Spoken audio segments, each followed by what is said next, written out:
Verse 12, if you are unable to believe what I've told you about the natural realm, what will you do when I begin to unveil the heavenly realm? Mga kapatid, ang sarap mag-devotion, ang sarap lumalago ka sa pananampalataya mo, nag-grow ka kay Lord. Bakit? Kasi merong nangyayaring unveiling, merong nangyayaring pagbubukas, paglalahad. Merong bagay na ipinapaunawa sa atin ng Panginoon. Pag nagkakaroon ng unveiling sa buhay natin, ano nangyayari?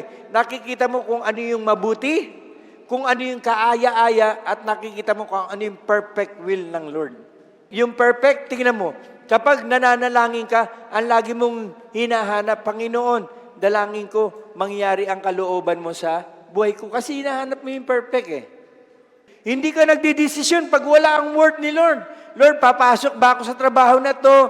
Lord, gagawin ko ba ito? Lord, tama ba ito? Kasi lagi mong hinahanap yung kalooban ng Diyos, yung perfect will of God. Amen?